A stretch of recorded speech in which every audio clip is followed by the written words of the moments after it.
먼저 함께 오늘 본문 말씀을 합독하도록 하겠습니다. 한 절이기 때문에 같이 합독하도록 하겠습니다. 이 말씀은 살아계신 하나님 말씀입니다. 시작. 이는 하나님 나라는 말이 아니라 능력에 있기 때문입니다. 아멘. 다시 한번 읽습니다. 시작.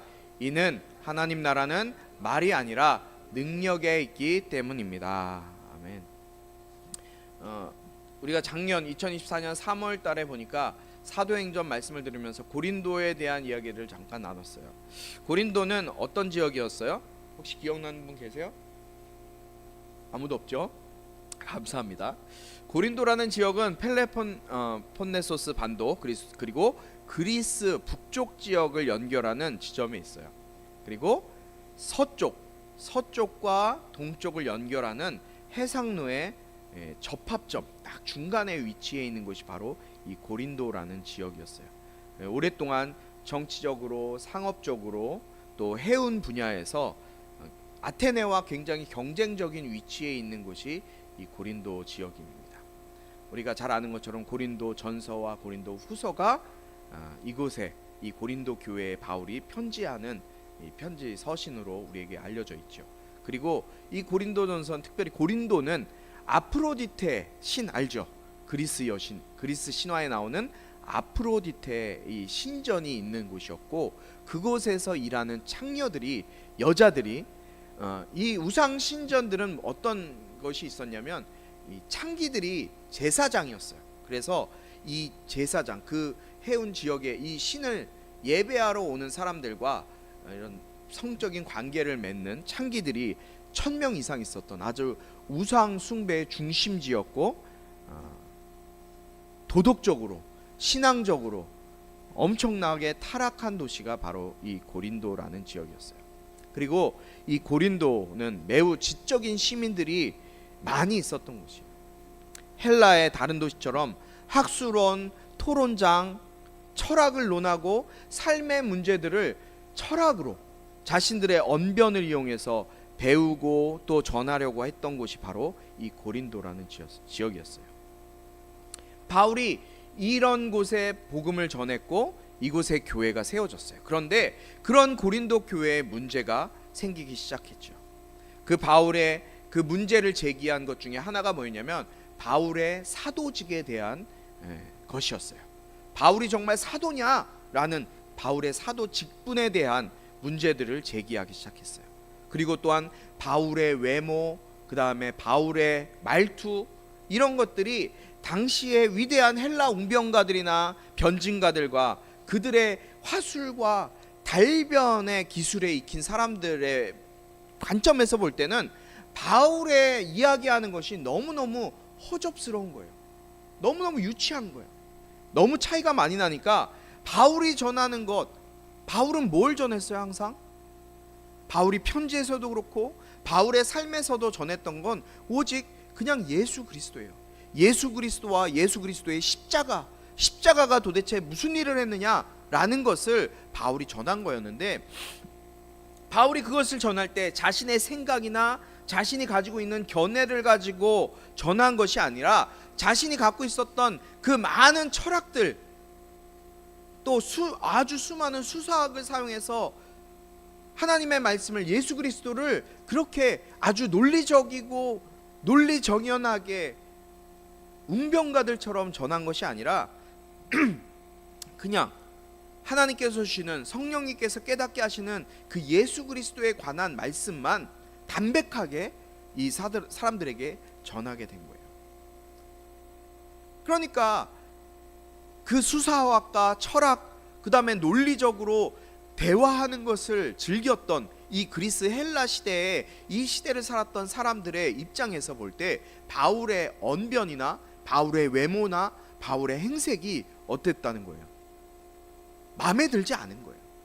그러니까 바울의 이런 것들을 통해서 바울의 사도직에 대한 문제를 제기했고, 계속해서 바울을 몰아내기 위해서 바울과 언쟁을 벌여요.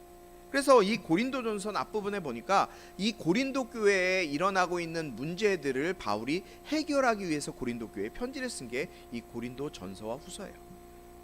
다른 많은 문제들이 있었습니다. 그 중에 한 가지가 바로 바울의 외적인 모습을 이야기하는 거였어요. 그 이들이 얼마나 교만해져 있었는지를 바울의 편지를 보면 알 수가 있어요. 4장 18절 앞부분에 오늘 20절 읽었는데요. 18절에 보니까 이렇게 기록되어 있습니다. 여러분 가운데 어떤 사람은 내가 그곳에 가지 못할 것이라고 여기고 교만해졌습니다.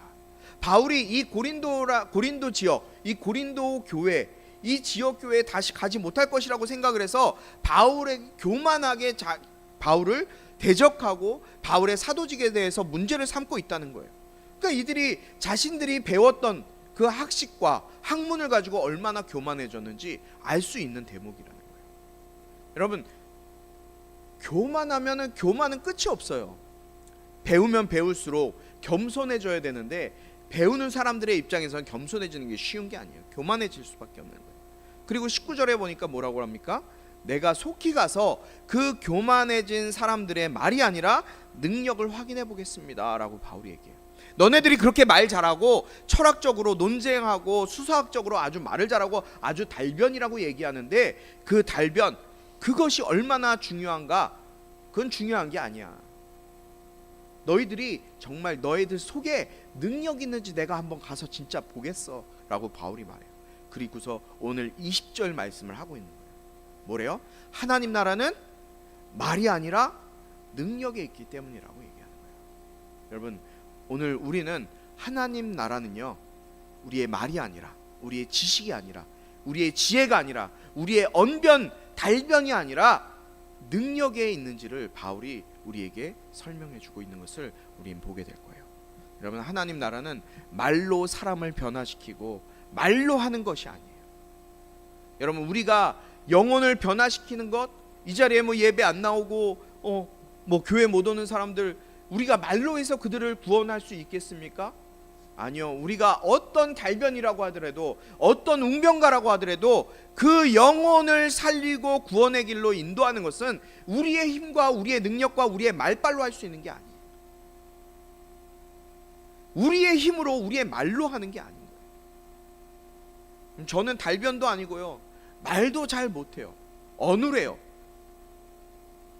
그래서 아마 저는 이렇게 설교문을 열심히 준비하는 걸 수도 있어요. 사실 제가 준비해놨던 설교문이, 화요일날 저는 웬만하면 설교문을 다 준비하는데 어제 보니까 설교문이 확 다 날아가 버린 거예요. 다 준비해놨는데. 그래서 어제 열심히 다시 준비를 했습니다.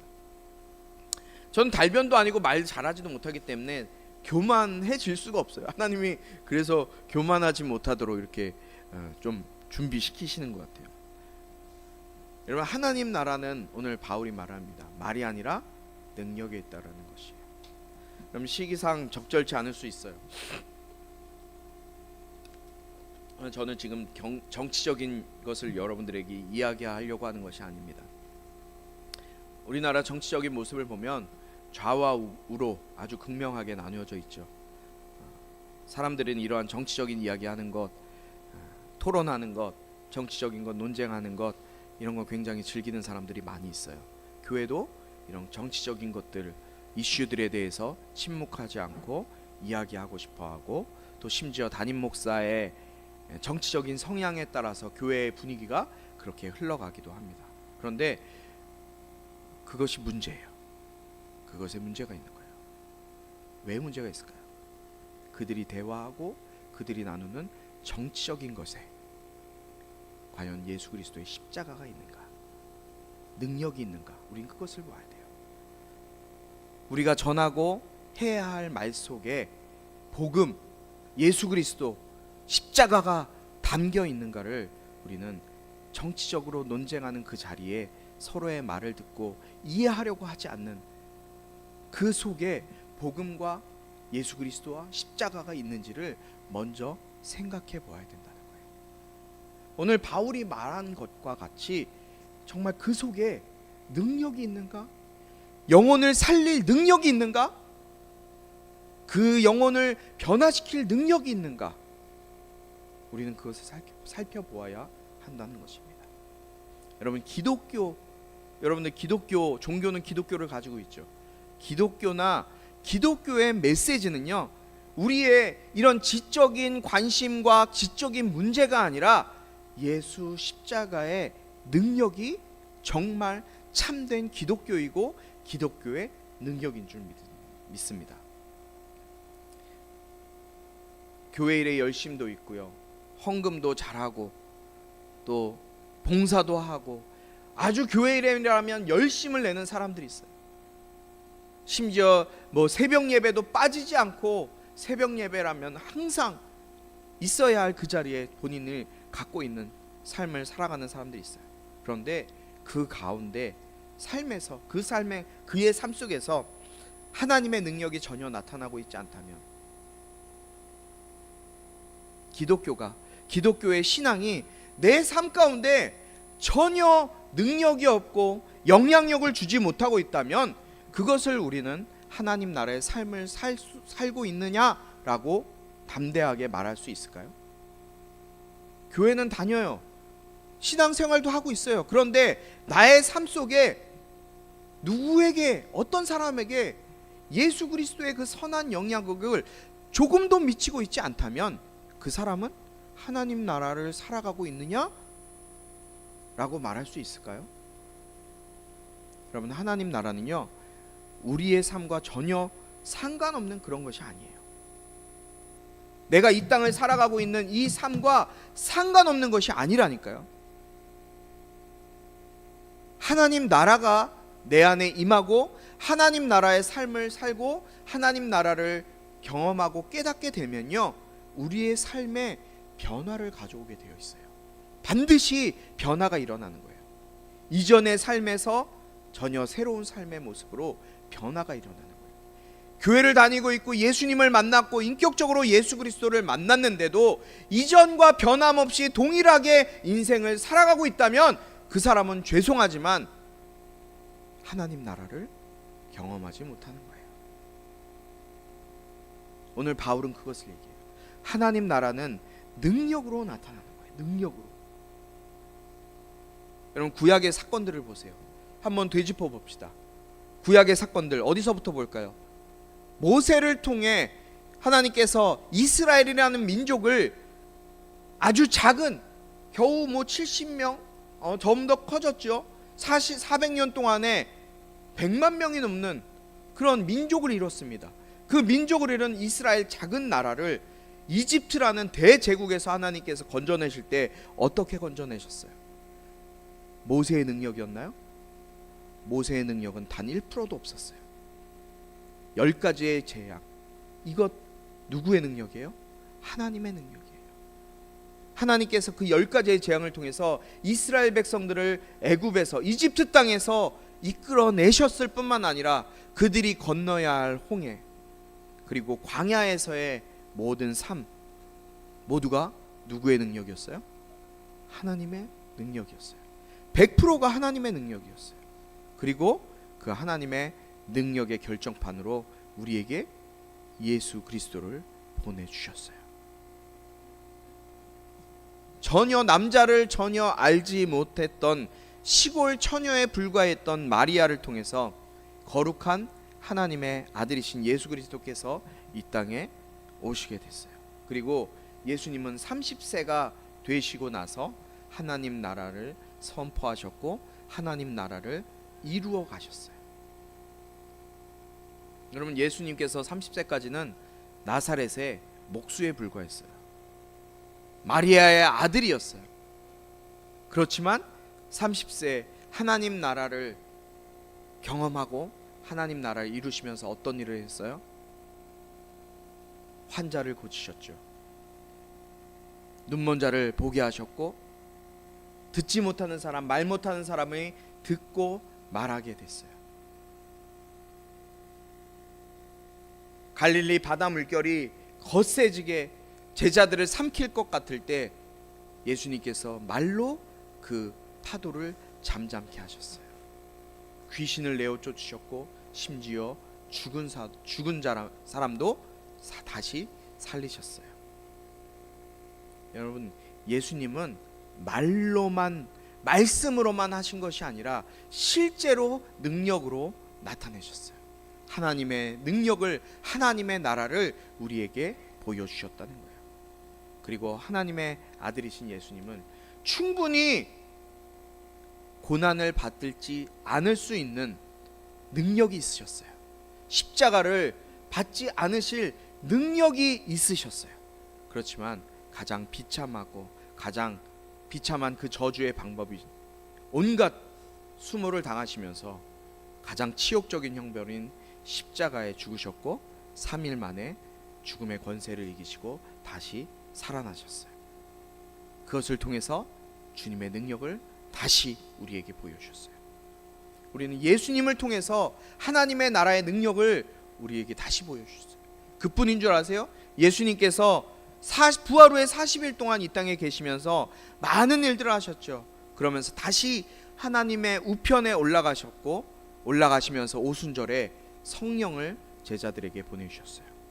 오순절 제자들이 모여서 그 다락방에 함께 모여 기도하고 있을 때 갑자기 강하고 급한 바람 같은 소리, 회오리 같은 불길의 성령이 그들의 머리 가운데 각 사람 머리에 성령님께서 임하셨어요. 하나님의 능력이 이들에게 부어진 거예요. 그 성령의 임재하심으로 인해서 어떤 일이 일어났어요?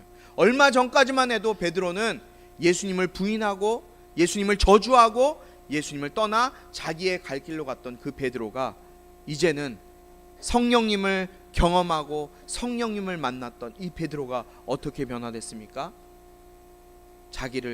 예수님을 죽였던, 자기를 죽이려고 했던 그 사람들 앞으로 나가서 예수 그리스도를 담대하게 전하는 일을 하게 됐어요.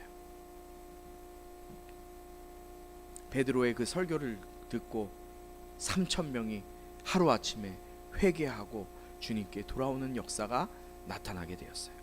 예수님을 믿게 된 거예요. 이것이 하나님의 능력이고 하나님 나라의 능력이에요. 기독교 하나님 나라는요, 말이 아니라 구원을 주시는 하나님의 능력이 됨을 믿으시길 바랍니다. 여러분, 당시에 현실을 살았던 베드로나 바울의 삶은요, 어쩌면 힘들고 고난 가운데, 어려움 가운데 시련과 고난의 삶의 연속이었을지도 몰라요. 하지만 이들은 하늘로부터 부어지는 하나님의 능력으로 말미암아 그들의 삶의 어려운 문제들, 고난들, 이런 핍박들을 능히 이겨낼 수 있었어요. 어떻게 알 수 있냐고요? 바울의 로마서 말씀을 보면 알 수 있어요. 로마서 8장 37절에 바울이 이렇게 고백하고 있습니다. 이 모든 일에 우리를 사랑하시는 이로 말미암아 우리가 넉넉히 이기느니라. 바울이 얼마나 많은 고난을 경험했습니까? 돌로 맞아 죽기를 수없이 했고요, 곤장을 맞았고요, 배가 파손됐고요, 사람들로부터 미움을 받아서 바울은 정말 죽임당할 그 고난을 여러 번 넘겼습니다. 그럼에도 불구하고 바울이 고백하는 것, 우리를 사랑하시는 이로 말미암아 우리가 넉넉히 이기느니라 라고 고백하고 있습니다. 또 로마서 1장 16절에 바울이 이렇게 고백합니다. 내가 복음을 부끄러워하지 아니하노니 이 복음은 모든 믿는 자들에게 구원을 주시는 하나님의 능력이 됨이라. 할렐루야. 내가 복음을 부끄러워하지 아니하노니, 이 복음은 모든 믿는 자에게 구원을 주시는 하나님의 능력이 됨이라. 여러분, 복음은 하나님의 능력이에요. 구원을 주시는 하나님의 능력이에요. 사랑하는 우리 꿈꾸는 교회 성도 여러분, 저와 여러분에게 이와 같은 복음의 능력이 삶 속에 부어지게 되길 주님의 이름으로 축복합니다. 그럼 이런 하나님의 능력이 우리의 삶 가운데 어떻게 부어질 수 있을까요? 어떻게 나타날 수 있을까요?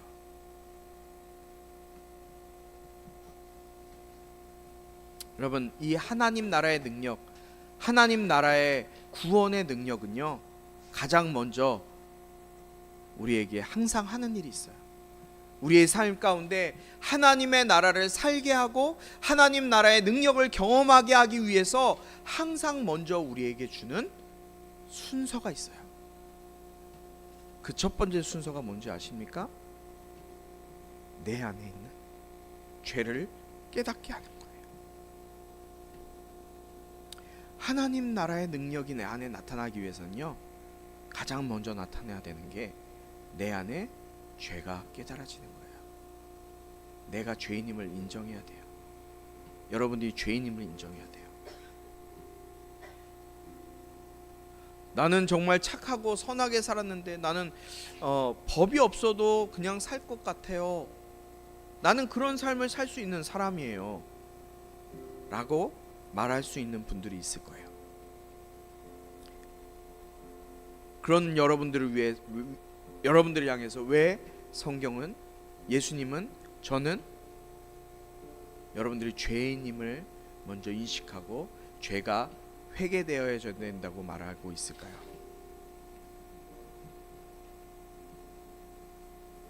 여러분, 죄가 뭐라고 말씀드렸어요? 내가 거짓말하고 나쁜 짓 하고 교회 안 나오고 다른 것 한다고 해서 죄가 아니에요. 죄인이 아니에요. 물론 그것도 도덕적인 죄일 수 있겠죠. 그러나 성경이 우리에게 얘기하는 죄는 내 인생의 주인이 내가 돼서 살아가는 거예요. 나 내 마음대로 내 뜻대로 이렇게 살다가 죽으면 나는 교회 다녔으니까 천국 갈 거야. 나는 천국 가. 천국과 지옥은 없어. 하나님 나라는 없어. 막연하게 생각했던 그 여러분의 생각이 여러분을 영원히 끝나지 않는 지옥으로 몰아간다는 거예요. 저는 그게 두려워요. 내가 내 맘대로 살다가 지옥 갈까 봐.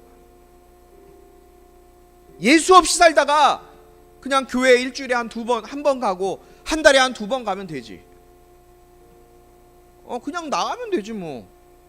일 있으면 못 나갈 수도 있고. 그렇게 살다가 영원히 끝날 지옥에 갈까 봐 그게 너무 두려워요. 그게 뭔지 아세요? 내가 결정하는 거예요. 내 마음대로, 내 뜻대로, 내 생각대로. 그게 죄예요. 하나님 없이 그냥 내가 원하는 대로, 내 마음에 원하는 대로, 내가 살고 싶은 대로, 내가 하고 싶은 대로. 그것 때문에 지옥에 갈 수밖에 없는 거예요.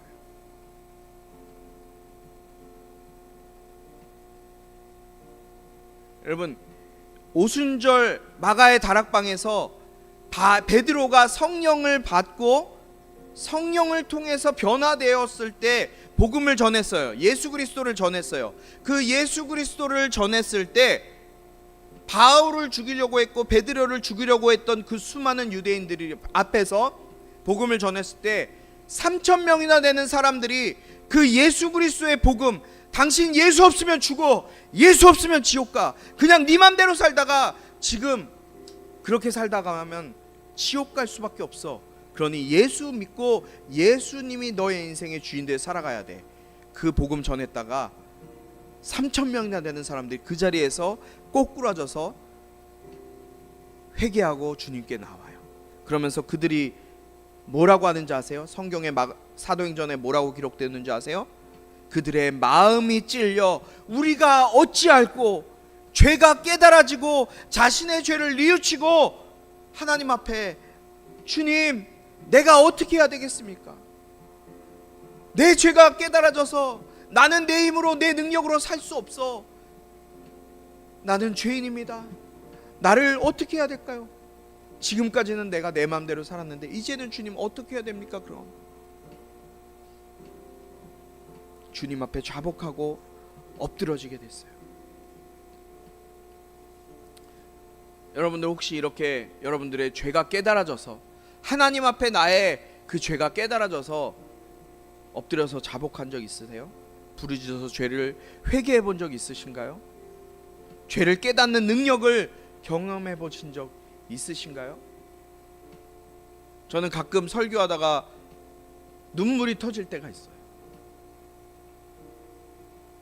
왜 자꾸 우냐고 물어봐요. 얘기해요.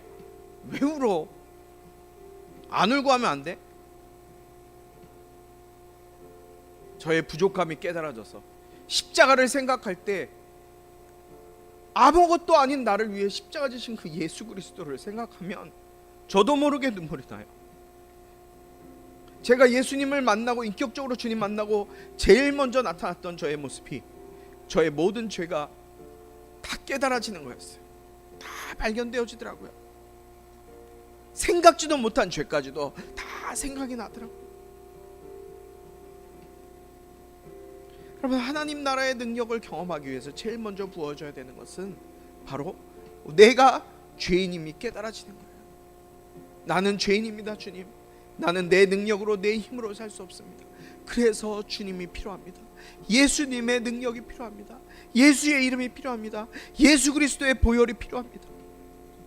나 부족해서 이렇게 육체도 연약하고 늘 넘어지고 시험에 빠지기도 하고 늘 부족해요. 주님, 나를 도와주세요. 나를 불쌍히 여겨주세요. 여러분, 하나님 나라의 삶은 능력으로 온다고 오늘 말씀하고 있어요. 여러분, 하나님 나라의 능력을 경험하기 원하세요? 여러분의 삶 가운데 하나님의 능력이 내 삶을 지배해서 그 능력으로 나의 힘든 삶, 어려운 삶을 이겨내는 삶이 되고 싶으신 분들 계십니까? 그런 분들 먼저 이 시간 같이 좀 기도했으면 좋겠어요. 아직 내가 내 안에 죄가 깨달아지는 능력이 없었다면, 내 안에 죄가 깨닫는 능력이 아직 없었다면 이 시간 같이 좀 기도하길 바라요. 그러한 분들은 좀 눈을 감고 함께 기도하겠습니다.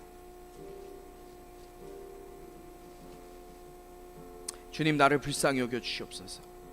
하나님 나라는 말이 아니라 능력으로 나에게 임해야 되는데, 주님의 말씀이 내 안에 들어와 이 말씀을 통해 내가 죄인임을 깨닫게 해야 되는데, 아버지 하나님, 내가 내 힘으로, 내 능력으로, 내 지식으로, 내 물질로, 내 것으로 살려고 했던 나의 모습을 주님 깨닫게 하여 주시옵소서. 깨달아지게 하시고 내가 죄인임을 알고 내 능력으로, 내 힘으로 사는 것이 아니라 오직 예수 의지하여 예수 붙들고 하나님 나라의 능력으로 살아낼 수 있는 내가 될 수 있도록 인도하여 주시옵소서. 이 시간 주님, 내가 죄를 깨닫기 원합니다. 내 안에 있는 모든 악한 것, 더러운 것, 저주받은 그 모든 것들을 도말하시고 십자가 지신 그 예수 그리스도의 능력이 내 삶 가운데 부어지기 원합니다. 주여, 한번 부르시고 함께 기도합니다. 주여, 아버지 하나님, 이 시간 하나님 나라의 능력이 내 삶 가운데 부어지게 하여 주시옵소서. 아버지 하나님, 지금까지 내 능력으로 내 마음대로 살았던 나의 삶의 모습을 주님 회개합니다. 주님, 아버지 하나님, 주님, 내가 내 힘으로, 내 능력으로 살았던 나의 모든 것들을 아버지 이 시간 먼저 내려놓기 원합니다. 아버지 하나님, 내 안에 죄가 깨달아지게 하여 주시옵소서. 내가 죄인임을 깨닫게 하시고 아버지, 그 죄로 인해서 예수 그리스도의 십자가를 생각할 때마다 아버지 하나님, 감사함의 기쁨에 아버지 하나님, 송구함의 눈물이 흘러넘치는 인생 되게 하여 주셔서 아버지 하나님, 정말 하나님 나라의 능력이 내 안에 부어지는 삶을 살아낼 수 있는 우리 꿈꾸는 교회 모든 성도들 되어질 수 있도록 인도하여 주시옵소서. 내 안에 모든 작은 저주까지도, 내 안에 모든 죄까지도 주님 깨닫게 하시고 주님 앞에 회개하게 하시고 주님 고백하게 하셔서 주님 새롭게 하시며 회복케 하시며 새롭게 하시는 그 주님의 은혜를 경험하는 삶이 될 수 있도록 주님 인도하여 주시옵소서. 사랑의 하나님 아버지, 감사합니다. 아버지 하나님, 오늘 말씀을 통해서 하나님의 나라는 말이 아니라 능력에 있음을 우리가 들었습니다. 아버지 하나님, 그 하나님 나라의 능력을 나에게 부어주시옵소서. 이 시간 내가 부족하고 내가 연약하고 내가 죄인이고 나는 아무것도 할 수 없는 정말 먼지와 같은 쓰레기와 같은 존재임을 인정하게 하시고, 그렇기 때문에 예수가 필요하고 예수의 이름으로 살아가는 것이 필요함을 깨닫게 하시고 그것으로 인하여서 주님 앞에 엎드러지게 하시고 죄인임을 인정함을 통해서 내 안에 예수 그리스도께서 사시는 삶을 살아낼 수 있는 우리 꿈꾸는 교회 모든 성도들 될 수 있도록 인도하여 주시옵소서. 이제는 내가 사는 것이 아니요 내 안에 그리스도께서 사시는 삶을 살아낼 수 있는 우리 모두가 되어지기 원합니다. 아버지 하나님, 그냥 습관적으로 교회만 나와 예배하는 종교인이 아니라 예수 그리스도를 나의 인생의 주인으로 모셔드린 예수 그리스도의 능력의 사람으로 쓰임받는 우리 모두가 될 수 있도록 인도하여 주시옵소서. 아버지 하나님 말이 아니라 능력으로 저들 삶 속에 임재하여 주시옵소서. 저들의 삶을 이끌어가 주시옵소서. 주님께 맡겨드립니다. 주님, 이들 한 사람 한 사람을 주님 붙들어 주시옵소서. 오늘 빈손으로 나오지 아니하고 주님 앞에 귀한 예물 정성스럽게 드리는 손길들이 있습니다. 아버지 하나님, 저들을 축복해 주시고 저들의 삶 속에 주인 되어 주시며 저들의 인생의 주인으로 저들이 살고 나갈 수 있는 귀한 복된 인생들 될 수 있도록 인도하여 주시고, 이 예물이 쓰여지는 곳곳마다 하나님 알지 못해 예수 알지 못해 죽어가는 영혼들이 나와 예수 믿고 천국의 삶을 누리는 인생 다 될 수 있도록 인도하여 주시옵소서. 예수 그리스도의 은혜와 하나님 아버지의 극진하신 사랑과 성령의 감화 감동 치유 회복 세워주심의 은혜가 이 시간 내가 죄인임을 철저히 깨닫고 내 안에 그리스도께서 사시는 삶을 살고 하나님의 나라의 능력이 우리의 삶을 지배하고 인도하는 삶을 살기로 소망하며 다짐하는 모든 성도들 가운데 지금부터 영원토록 함께하기를 축원하옵나이다. 아멘.